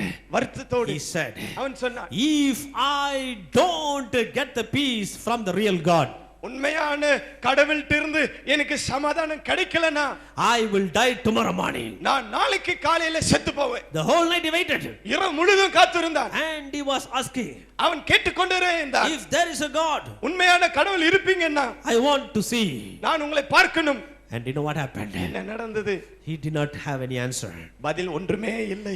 And early morning, அதிகாலையில் he was getting ready for the Ludhiana Express the next morning. அடுத்த நாள் காலையில அந்த வழியாக வருகிற லூதியானா எக்ஸ்பிரஸ் ட்ரெயினுக்காக காத்திருக்கிறான். Suddenly a light came into his room. திடீரென்று அவனுடைய அறைக்குள் ஒரு வெளிச்சம் வந்தது. So fast it has become dawn. திடீரென்று இவ்வளவு சீக்கிரமாக விடிந்து விட்டதா? Oh, my Ludhiana Express is gone. ஓ, நான் காத்து கொண்டிருந்த லூதியானா எக்ஸ்பிரஸ் ட்ரெயின் போயிருக்குமே. He went to open the door. அவன் கதவை திறந்து பார்க்கறான். It was dark outside. வெளியில இருட்டாதா இருக்கிறது. It was dawn. விடியவில்லை. He returned back to see the light in his room started shining brightly. ஆமென். மீண்டும் வந்து அறைக்குள் பார்த்தான். இருந்த வெளிச்சம் இன்னும் பிரகாசமாக காணப்பட்டது. There in his own eyes, he met Jesus Christ face to face. தன்னுடைய சொந்த சரீர கண்ணுக்கு முன்பதாக இயேசுவை பார்த்தான். Young man இந்த வாலிபன் waited காத்திருந்தான் and saw the Lord. தேவனை பார்த்தான். After seeing the Lord Jesus Christ, கர்த்தராகிய இயேசு கிறிஸ்துவை பார்த்த பிறகு he determined to become an ardent follower of Jesus Christ. இயேசு கிறிஸ்துவின் சீஷனாக இருக்கும்படி தன்னுடைய உள்ளத்திலே உறுதியான தீர்மானம் செய்தான். With the same old dedication in the new truth. சத்தியத்துக்கு வருகிறதுக்கு முன்பாக இருந்த அதே ஒரு அர்ப்பணிப்பு வைராக்கியத்திலே இப்பொழுது சத்தியத்திலே தன்னை அர்ப்பணித்தான். He started going preaching the gospel. சுவிசேஷத்தை போய் பிரசங்கிக்க ஆரம்பித்தான். He is none other than this great man who is called Sadhu Sundar Singh. இது யாருமே இல்லைங்க, தேவனுடைய பெரிய மனுஷனாகிய சாது சுந்தர் சிங் இவர். And he waited in God's presence. தேவனுடைய சமூகத்திலே காத்திருந்தார். He waited and saw Jesus Christ. காத்திருந்து இயேசுவை பார்த்தார். And God did great things through this man in this nation. இந்த தேசத்துல இந்த மனுஷன் மூலமாக தேவன் பெரிய காரியங்களை செய்தார். From 1889, 1889 he started growing. இவன் வளரணும். In 1905, 1905 வருஷத்துல on his birthday, he got baptized in an English church in Simla. Shimla என்ற ஒரு இடத்திலே தன்னுடைய பிறந்த நாள் அன்று ஒரு ஆங்கில சபையிலே ஞானஸ்நானம் எடுத்தார். So he decided to become a sadhu and he did not marry and started wearing the saffron cloths. இவர் ஒரு சன்னியாசியாக வேண்டும் என்று அவர் தீர்மானித்து அந்த சன்னியாசி உடையை போட்டு அவர் சன்னியாச வாழ்க்கை வாழ்ந்தார். Because there were a lot of people in the same dress cheating people. இந்த சன்னியாச உடையை உடைத்துக் கொண்டு அநேகரை ஏமாற்றிக் கொண்டிருந்த மக்கள் இருந்தபடியினால் உண்மையாக செயல்பட விரும்பினார். One day he traveled to Nepal. ஒரு நாள் நேபாளுக்கு அவர் சென்றார். He used to wait in the Lord in the jungle. ஆமென். அவர் வழியிலே காணப்படுகிற காடுகளிலே தேவனுடைய சமூகத்திலே காத்திருப்பார். 4 robbers they surrounded him. 4 திருடர்கள் அவரை வளைத்துக் கொண்டார்கள். And he simply said, அவர் எளிமையாக சொன்னார், wait, let me bow down, you kill me. நான் கொஞ்சம் அமைதியா இருங்க, நான் தலை வணங்குறேன், அப்ப நீங்க என்னை கொன்னு போட்டுடுங்க. And the man who drew his sword to kill him, கத்திய மேல தூக்கி கொல்லுன்னு தூக்குறவன் Sadhu said, oh, this my life is getting over, Lord, I'm coming. சாது சொல்றாரு, ஆண்டவரே என் வாழ்க்கை முடிந்தது, நான் வரேன். And he is telling that. இத சொல்றாரு. When he bowed down his head, தலையை இப்படி the வணங்கும் man who drew his sword to kill him, அவரை கொல்லும்படி கத்திய தூக்கின மனுஷன் he said, அவன் சொன்னான், why we should kill him? ஏன் இந்த மனுஷனை He has கொல்லணும்? nothing in him. அவன்கிட்ட ஒண்ணுமே இல்லையே. And he saw he is only having one bag with one Bible inside. ஒரு பை இருந்தது, அந்த பையில வேத புத்தகம் மாத்திரம் இருந்தது. But they left him and took the blanket from which was covering him. அவரை விட்டுட்டு அவர் போர்த்தி கொண்டிருந்த கம்பளியை எடுத்துக்கிட்டாங்க. But when they were about to go, அவங்க போக ஆரம்பித்த வேளையில this one man asked, ஒரு மனுஷன் கேட்டான், hey, what is your name? உங்க பேர் என்ன? He said, I am Sadhu Sundar Singh. இந்த ஐயர் சொல்றாரு, என்னுடைய பேர் சாது Sundar Singh. And when he asked him, கேட்ட நேரத்துல then Sadhu said, சாது சொல்றாரு, can I tell you something? நான் உன்கிட்ட ஒன்னு சொல்லட்டுமா? What do you want to say? என்ன சொல்லு? He explained from the Bible about the rich man and the poor Lazarus. ஆமென். வேதத்திலிருந்து இந்த ஐஸ்வர்யானி குறித்தும் ஏழையாக இந்த லாசரை குறித்தும் விவரமாக சொன்னார். And later this man secretly took him to his house and got baptized and saved. ஆமென். பிறகு என்ன நடந்தது? இந்த சத்தியத்தை கேட்ட மனுஷன் ரகசியமா சாதுவை கூட்டிட்டு போய் வீட்டுக்கு கூட்டிட்டு போய் அந்த இடத்துல சாதுவினாலே ஞானஸ்நானம் பெற்றார். In 1914, 1914 வருஷம் preaching in Nepal, நேபாளில் பிரசங்கித்த வேளையிலே there was a strong root of Buddhism which is prevailing in the country. அந்த இடத்துல நல்ல வேரூன்றி காணப்பட்ட புத்த மதம் இருந்தது. And the Dalai Lama, he caught him and put him in a well. அந்த புத்த மத தலைவராகிய தலை லாமா அவரை பிடித்து கிணற்றிலே போட்டு விட்டார். How you can preach a foreign religion? எப்படி ஒரு அந்நிய தேவனை குறித்து பிரசங்கிக்கலாம்? And the well was closed with a grill gate and he had the key. அந்த கிணற்றுக்கு மேல ஒரு கிரில் போட்டு பூட்டிட்டாங்க. அந்த பூட்டினுடைய சாவி தலைலாமா கிட்ட இருந்தது. He was waiting there and when was thrown inside only he came to know that is a well exclusively for people who make mistakes and among sticking smell of many corpses down he was thrown there for 2 days. தூக்கி போடுகிற நேரத்துல தான் தெரியும் சாதுக்கு இது தப்பு செய்யறவங்களை தூக்கி போடுற இடம். நாற்றம் அடிக்கிற பிரேதங்கள் மத்தியில சாதுவை தூக்கி போட்டாங்க. And he was stripped out and thrown in naked. அவரை எல்லா துணி கழித்துட்டு நிர்வாணியாக அவரை அந்த கிணற்றுக்குள் தூக்கி போட்டாங்க. He waited. அவர் காத்திருந்தார். 2 days. 2 நாட்கள். One night one man opened the lock. ஒரு இரவு ஒரு மனுஷன் அந்த பூட்டை திறந்தான். Took him out. வெளியே எடுத்தான். When he came out, சாது வெளியே வந்தபோது this man was vanished. இந்த மனுஷன் காணாமல் போனார். He started walking on the road. சாது ரோட்ல நடக்க ஆரம்பித்தார். Everybody was astonished. எல்லாரும் The ஆச்சரியப்பட்டார். news reached Dalai Lama. தலை லாமாக்கு இந்த செய்தி போனது. The Lama was shocked. இந்த லாமா அதிர்ச்சி அடைந்தார். I am the only person having the key. என்கிட்ட மாத்திரம் தான் அந்த பூட்டுக்கு சாவி இருக்கிறது. Oh, this man is worshipping a powerful God who protects him. ஆமென். அவன் தன்னை பாதுகாக்கிற உண்மையான தேவனை தான் இந்த சாது வணங்கி கொண்டிருக்கிறார். And he secretly accepted Lord and asked him to leave. ரகசியமாக ஆண்டவரை ஏற்றுக்கொண்டு லாமா சாதுவை அனுப்பிவிட்டார். In one occasion, மற்றொரு சம்பவத்திலே when he was walking on the fields, அவர் வயல்வெளியாக கடந்து he போகும்போது was talking to some people about the parable of the weeds. அந்த வயல்ல வேலை செய்தவங்கள்ட்ட பத்தி அவர்கள் இந்த Weeds, the களைகள். கலைகளை குறித்து பேசிக் கொண்டிருந்தார். And people were very angry. எல்லாரும் கோபம் அடைந்தாங்க. One people took a stone. ஒரு மனுஷன் கல் எடுத்தான். He took and threw on Sadhu's head. சாது தலை மீது அந்த கல்லை எறிஞ்சான். And when the Sadhu just kept his hand on his head, தலை மீது சாது கை வைத்த வேளையில் that man who threw a stone கல்லெறிந்த அந்த மனுஷன் he took his hand and kept his hand with a painful headache. He fell down. ஆமென். கல்லெறிந்த மனுஷன் தன்னுடைய தலை மேல கையை வச்சு ஒரு வலியை உணர்ந்து அவன் கீழே விழுந்தான். And he dropped down dead. அவன் கீழே மரித்தவனாய் விழுந்தான். They were shocked. எல்லாரும் அதிர்ச்சி அடைந்தாங்க. And you know what Sadhu did? சாது என்ன செய்தார்? And he took the axle from the man's hand and he took and started helping him in harvesting.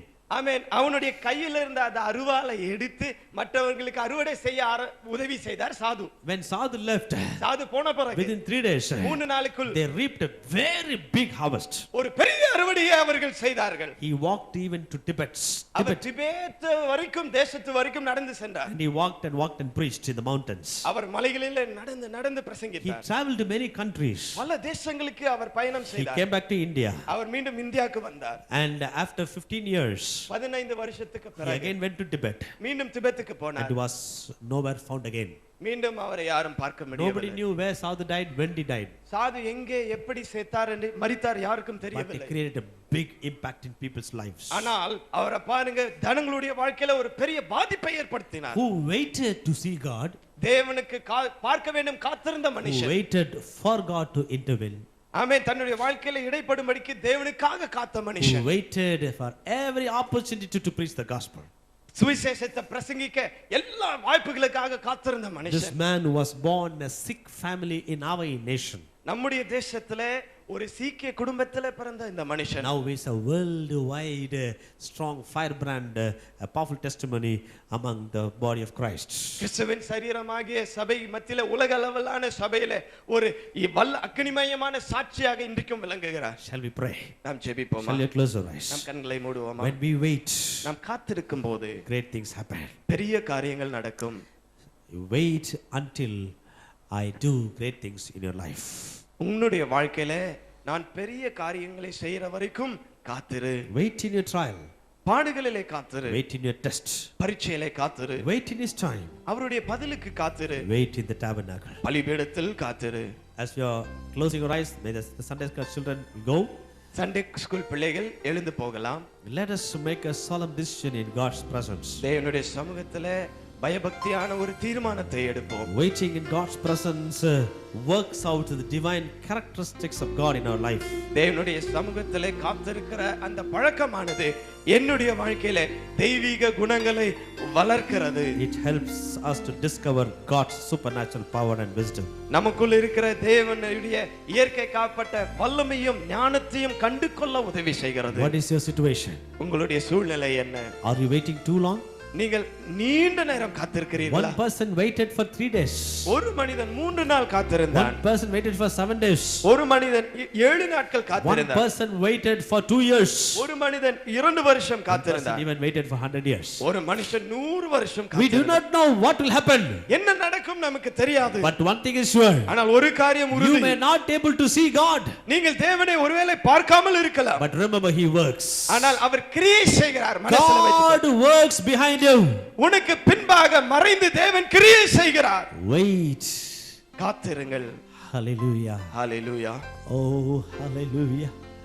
When we wait in the presence of the Lord, தேவனுடைய சமூகத்திலே காத்திருக்கும் போது what happens? என்ன நடக்கும்?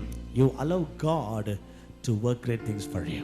உங்களுக்காக பெரிய காரியங்களை செய்யும்படிக்கு தேவனுக்கு நீங்கள் இடம் கொடுக்கிறீர்கள். Today, let us decide to inherit this very important characteristics in our life. இந்த முக்கியமான காத்திருக்கிறதல் என்ற பழக்கத்தை சுதந்திரித்துக் கொள்ள வாழ்க்கையில ஏற்படுத்திக் கொள்ள இப்பொழுது நம்மை கொடுப்போம். Hallelujah. Hallelujah. Oh, Ashadaradia Kantradina Manama. Thank you, Lord. நன்றி ஆண்டவரே.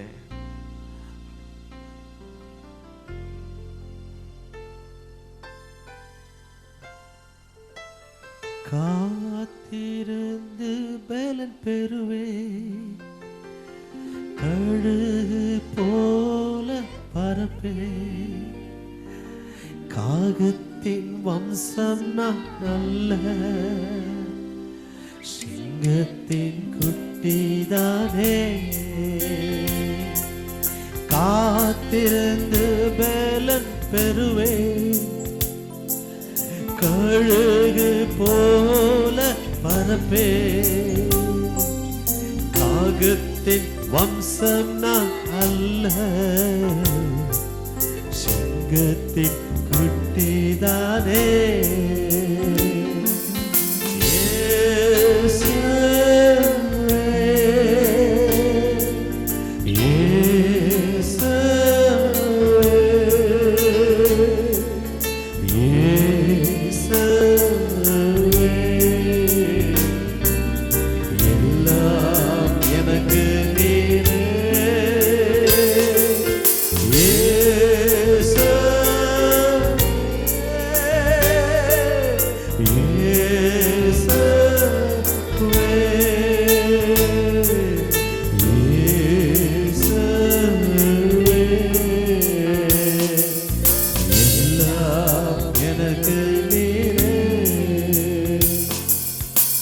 சோர்ந்து போன நேரத்திலே, சோர்ந்து போயிருக்கிற வேளையில ஆண்டவர் உன்னை பார்த்து சொல்லுகிறார், கர்த்தருக்கு காத்திரு, அவர் உன்னை பலப்படுத்துவார்.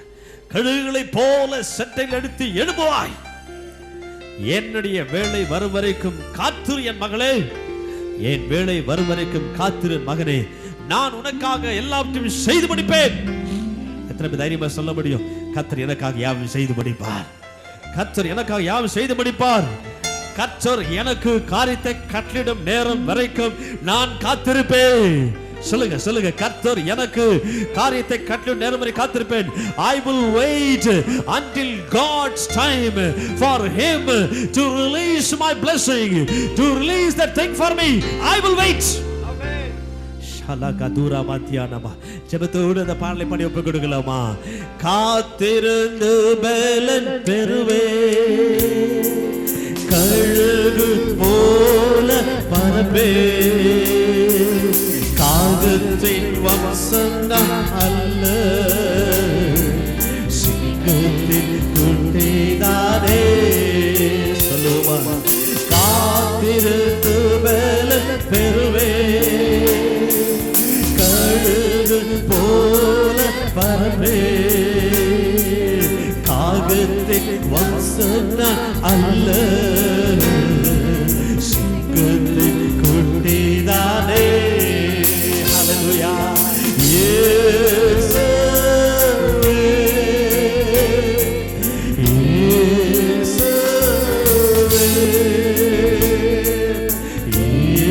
இயேசுவே, எல்லாம் எனக்கு நீரே. எல்லாரும் கைவிட்டு சொல்லுவோமா?